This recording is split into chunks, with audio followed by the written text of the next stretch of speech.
everyone, welcome to Sweet Tomato Vine Homestead. I'm Linda. Today I'm in my kitchen and I am going to be making some homemade bread. I'm going to be making it in my Pullman Pan, and I'm also going to be making a hot pot of chili because it's cold outside. So y'all, let's get started. I'm going to start with warm milk. I'm going to add 2 large eggs. These are some of my water glass eggs from my chickens. Also going to add sugar, 2 1/4 teaspoon of dry instant yeast.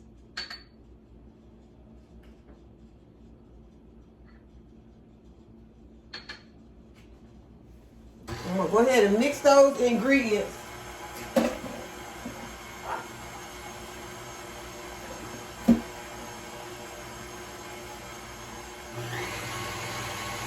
Go ahead now and add in my flour.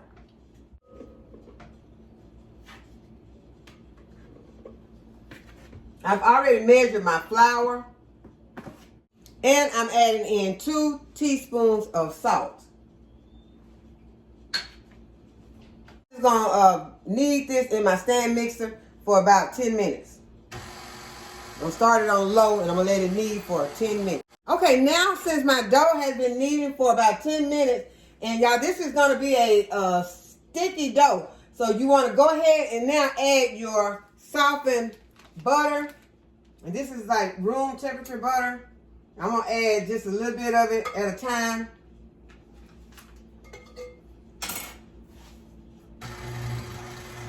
More butter.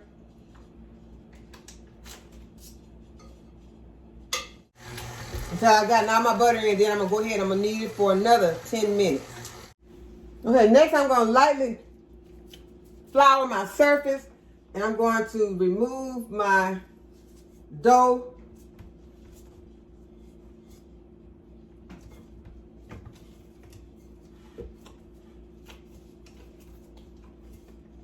Put it into a greased bowl and cover it with some plastic wrap. Okay, so I'm going to let this sit until it doubles in size, and then we're going to come back and shape it and let it rise again. Okay, y'all, while we're waiting on this dough to rise, we're going to go ahead and get started on the chili. And the chili is simple to make, but I just want to bring you all along with me while I make mine. So first I'm going to start with about a tablespoon of olive oil. You can use the oil of your choice, and these ingredients will vary depending on how much chili that you are making for your family.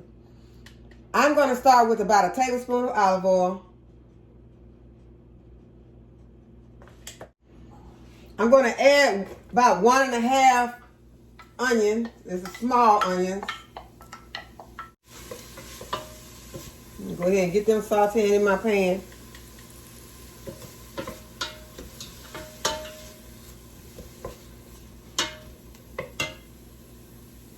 Next, I'm going to be adding in about a 1/2 cup of peppers, and these are some that I had in my freezer, and I just chopped them up. I got a mixture of sweet and hot peppers. Got more sweet than hot. Those hot ones are probably pretty hot because they're red jalapenos. I'm going to let that saute. And then I'm going to add in about 3 cloves of garlic.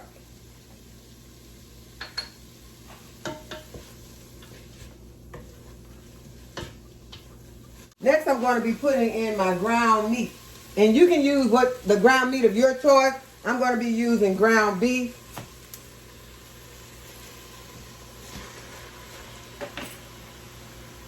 I got about 3 pounds.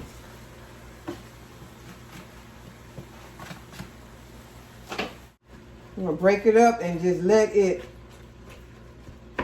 saute in the pan until it is brown. Once your hamburger has browned, if you have a lot of extra oil, go ahead and drain the oil, but mine don't have a lot of extra oil. So now I'm going to whisk about a 1/2 cup of water, hot water, with a 1/2 cup of flour. Make sure you get all the lumps out.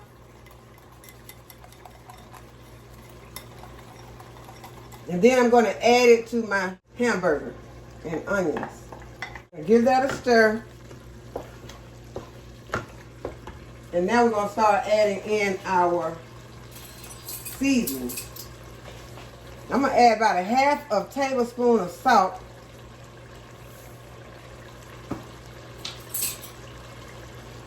Four tablespoons of chili powder. 2 teaspoons of cumin. And go ahead and start getting those ingredients stirred in.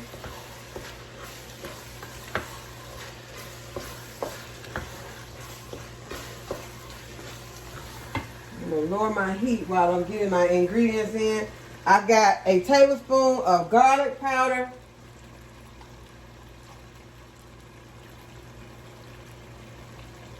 Tablespoon of onion powder.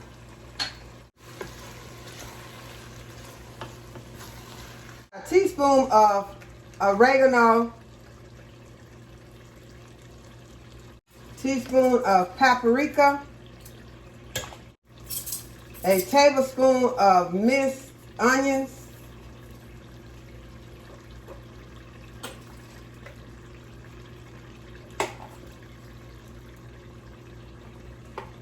About a half of tablespoon of black pepper. Go ahead and get all of this combined. Okay, now I'm going to add 1 can of tomato paste.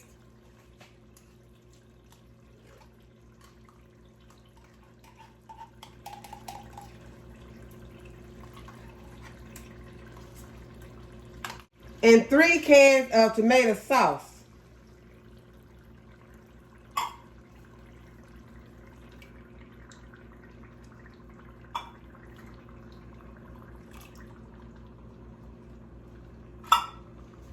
I'm going to give it a stir. If you're going to add beans to your chili, now is a good time to go ahead and add your beans. I'm not going to be adding any beans in.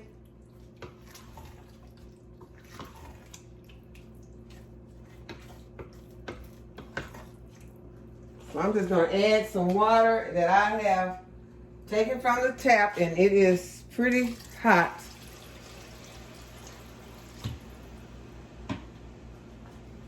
Now, I don't want a really thin chili, but you remember the flour and the water that I put in there? That's going to help me to have a nice thick chili. And you can always add more if you need to stretch this chili further. And just make sure that you add more seasonings if you do. And you have to make sure that you're cooking this long enough to get all of the chili powder and cumin and all of those flavors to marry in your chili. I'm going to put a lid on and let it simmer. And then I'll come back later and give it a taste.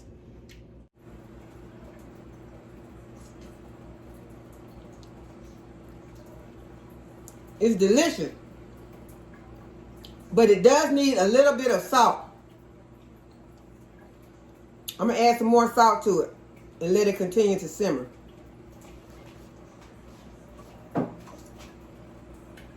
Okay, so I added some more salt and got me another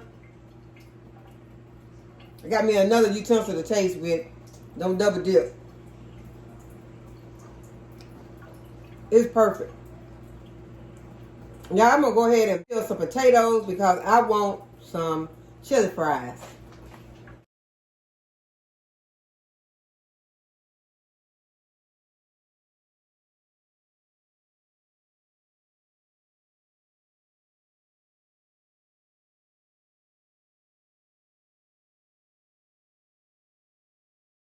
Okay, once your dough has doubled in size, you want to turn it out on a lightly floured surface.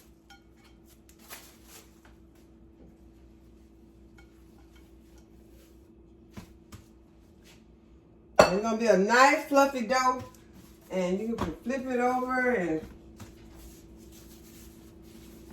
put some of this flour on here and just mash it out.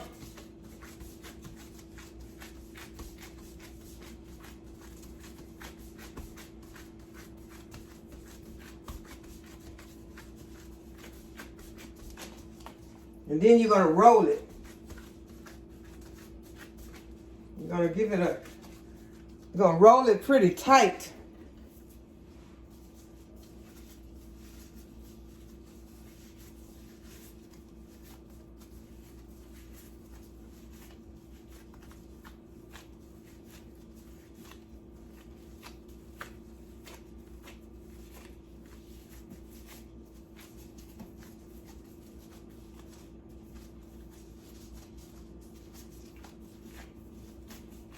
And then you want to pinch the seam. And I'm just pulling this in so that I get these seams pinched in together.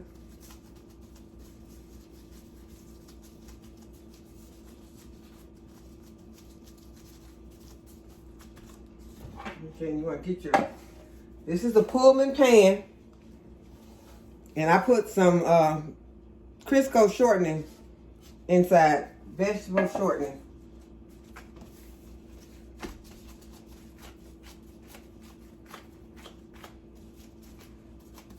You need to get it kind of smooth on top. Let me see if I can roll it a little bit smoother. And then I'm going to turn my ends under. And you want it to be about the size of your pan. Go ahead and put it into your Pullman pan. That's my dryer. And then I'm going to cover it with my plastic wrap until this dough has risen close to the top, but not all the way to the top. But you do not want it to come all the way to the top because you need to put this lid on here. And if you let it come all the way to the top and start rising above the top, you're not going to be able to fit your lid on. So it's important that you do not let it rise all the way. Make sure about 2 inches from the top. Then you go ahead and put your lid on. Let it continue to rise, and then we'll be baking it. Okay, you all, I have some fries and some cheese. I got mozzarella cheese on top, and I'm now going to put some of this chili on top, just so I can give it a taste.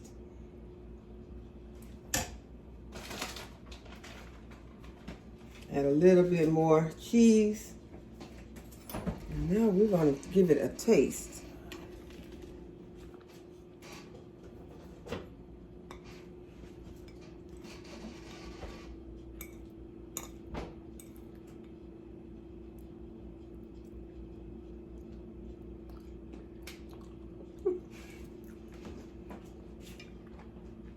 Now, it is so delicious. It is so delicious that I gotta go, and I'll be back when the bread is ready to go in the oven. Okay, you all, now that the bread has risen, it's over half, I'm gonna go ahead and I'm gonna put my Pullman Pan top on, and then I'm going to leave a little bit where I can see it. Well, I need to get it on good though. Slide it on, and then I'm gonna leave a little bit where I can see when it has rose all the way up, and then I close it all the way. Right now I'm gonna go ahead and turn my oven on 350 degrees, and when the bread is all the way up to the top, we'll put it in the oven. Okay, y'all, the second rise on this bread is complete. I'm gonna go ahead and put it in the oven on 350 degrees for about 45 minutes. Okay, y'all, the bread is out of the oven, and it is very hot right now. I just pulled it back just a little bit, and I'm going to let it sit here for 10 minutes. Then I'm going to take the lid off, put it on my rack. I'm going to have to let it cool for an hour before we can slice it. Very important to let it cool for an hour before you slice it, because if you slice it before it has cooled, then you're going to cause it to dry out.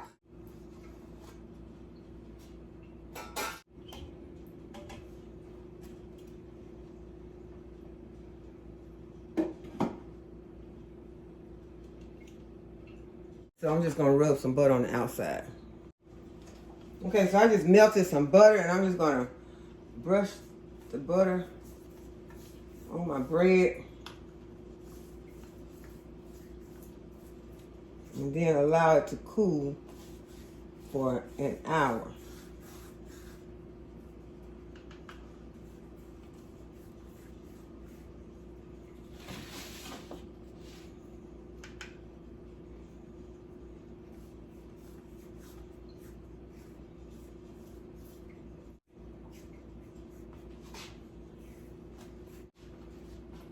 I'm gonna put a clean dish towel over my bread, take it off the stove.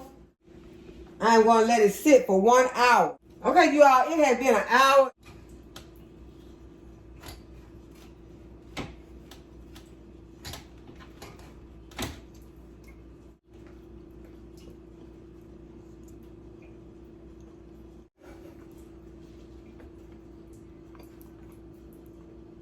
Okay, it's like I got a butt. It's very crusty.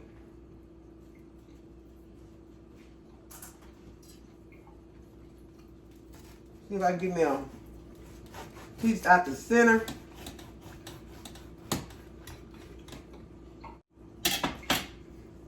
Okay, so this is like your sandwich bread. It'll be nice to make some toast.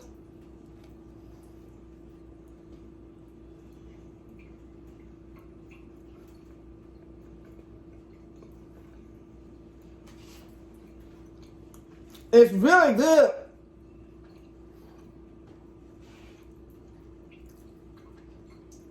But the last time I made this bread and I used water. I like the water better because this is a sandwich bread, but a sandwich bread for a sandwich bread, this one is pretty rich. And so I like my sandwich bread. It's light, but it's not like the one with the water. So we will be doing this recipe again.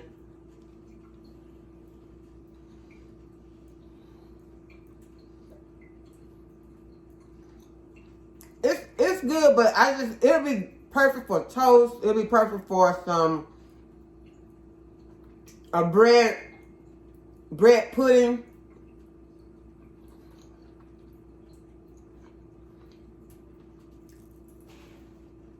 I'm trying to imagine it with some meat on it.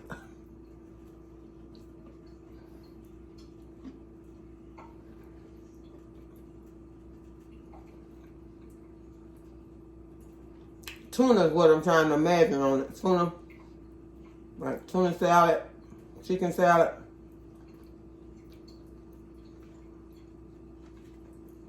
It's good.